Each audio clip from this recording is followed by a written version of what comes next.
নমস্কাৰ বন্ধুসকল, মোৰ ইউটিউব চেনেললৈ আপোনালোক সকলোকে স্বাগতম জনাইছোঁ। আজি মই লৈ আহিছোঁ অসমীয়া বিষয়ৰ কিছুমান মহত্বপূৰ্ণ প্ৰশ্ন। পৰীক্ষা যিহেতু আগবাঢ়ি আহিছে, গতিকে বেছি সময় নষ্ট নকৰোঁ, আহকচোন ষ্টাৰ্ট কৰোঁ। আমাৰ প্ৰথম প্ৰশ্নটো হৈছে, তলৰ কোনখন গ্ৰন্থ মাধৱ কন্দলীৰ ৰচনা নহয় বুলি সন্দেহ হয়? গতিকে ইয়াৰ উত্তৰটো হৈছে ক নম্বৰ অপশ্যন, দেৱজিৎ। ২ নম্বৰ প্ৰশ্ন হৈছে, শংকৰদেৱে কছাৰীৰ উপদ্ৰৱ সহিব নোৱাৰি প্ৰথমে ক'ত আশ্ৰয় লয়? ইয়াৰ শুদ্ধটো হৈছে গাংমৌত। নেক্সট কুৱেশ্যন হৈছে, শংকৰদেৱত ভাগৱতখন দিয়া লোকজন কোন? গতিকে ইয়াৰ শুদ্ধ উত্তৰটো হৈছে 4টা অপশ্যনৰ ভিতৰত ক নম্বৰ অপশ্যনটো হৈছে ইয়াৰ শুদ্ধ উত্তৰ, জগদীশ মিশ্ৰ। নেক্সট কুৱেশ্যন হৈছে, কোনটো শুদ্ধ লিখা? এই 4টা অপশ্যনৰ ভিতৰত কোনটো শুদ্ধ?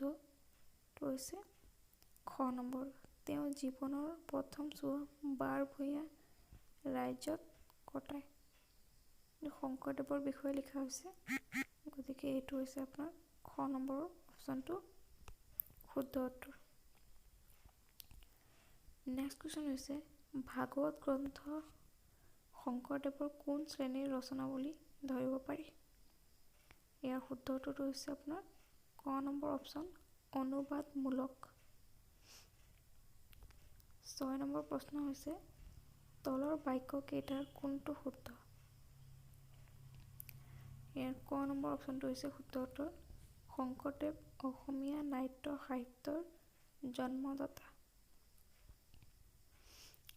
নেক্সট কুৱেশ্যন হৈছে, ভাগৱতৰ একেবাৰে চমু সংস্কৰণৰ গ্ৰন্থখন কি? ইয়াৰ শুদ্ধ উত্তৰ হৈছে খ number option, Gunamala. Next question হৈছে, শংকৰদেৱৰ প্ৰথম কাব্যখনৰ নাম কি? ইয়াতে এটা কথা ক'ব বিচাৰিছোঁ, ইয়াত কাব্য সুধিছে, আপোনালোকে মনত ৰাখিব ইয়াৰ শুদ্ধ উত্তৰটো হৈছে হৰিশ্চন্দ্ৰ উপাখ্যান। এইটো বহুত বেছি ইম্পৰ্টেণ্ট কুৱেশ্যন। নেক্সট কুৱেশ্যন হৈছে, শংকৰদেৱে 2 ধৰণৰ গীত ৰচনা কৰিছিল, সেইবোৰ হ'ল ক নম্বৰ গীত আৰু ভৰ্তিমা। আমাৰ 10 নম্বৰ প্ৰশ্ন হৈছে, শংকৰদেৱৰ ভক্তি তত্ত্বমূলক গ্ৰন্থ কোনখন? এনচাৰটো হৈছে ইয়াৰ ভক্তি প্ৰদীপ। 11 নম্বৰ প্ৰশ্নলৈ আগবাঢ়িছোঁ, মাধৱদেৱৰ পিতৃৰ নাম কি আছিল? এইটো মনত ৰাখিব, গোবিন্দগিৰি ভূঞা। এইটো মাধৱদেৱক সুধিছে, মাধৱদেৱৰ পিতৃৰ নাম আছিল গোবিন্দগিৰি ভূঞা আৰু শংকৰদেৱৰ পিতৃৰ নাম আছিল কুসুম্বৰ ভূঞা। নেক্সট কুৱেশ্যন হৈছে, গুণমালা কাব্য কি ছন্দত ৰচা? ইয়াৰ শুদ্ধ উত্তৰটো হৈছে কুসুমমালা। 13 নম্বৰ প্ৰশ্ন হৈছে আমাৰ, কীৰ্তনৰ ৰচক কোন? কীৰ্তনৰ ৰচক হৈছে মহাপুৰুষ শংকৰদেৱ। গ নম্বৰ হৈছে ইয়াৰ শুদ্ধ উত্তৰ। মাধৱদেৱৰ এখন উল্লেখযোগ্য ভক্তিমূলক গ্ৰন্থৰ নাম লিখা। গতিকে এই 4টা অপশ্যনৰ ভিতৰত শুদ্ধ উত্তৰটো হ'ব আপোনাৰ নামঘোষা। 15 নম্বৰ প্ৰশ্ন হৈছে, শংকৰদেৱে প্ৰচাৰ কৰা ধৰ্মটোৰ নাম কি? এইটো সকলোৱে জানে, তথাপি মই কৈ দিছোঁ, খ নম্বৰ অপশ্যনটো হৈছে ইয়াৰ শুদ্ধ উত্তৰ, এক শৰণ নাম ধৰ্ম। নেক্সট কুৱেশ্যন হৈছে, মাধৱদেৱৰ ৰচনা হিচাপে সন্দেহজনক গ্ৰন্থখন কি?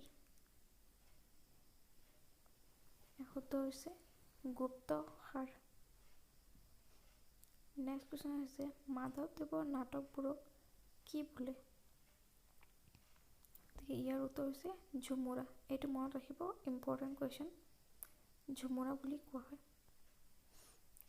নেক্সট কুৱেশ্যন হৈছে, মাধৱদেৱৰ এখন তত্ত্বমূলক গ্ৰন্থ হ'ল, ক নম্বৰ অপশ্যনটো হৈছে শুদ্ধ উত্তৰ, জন্ম ৰহস্য।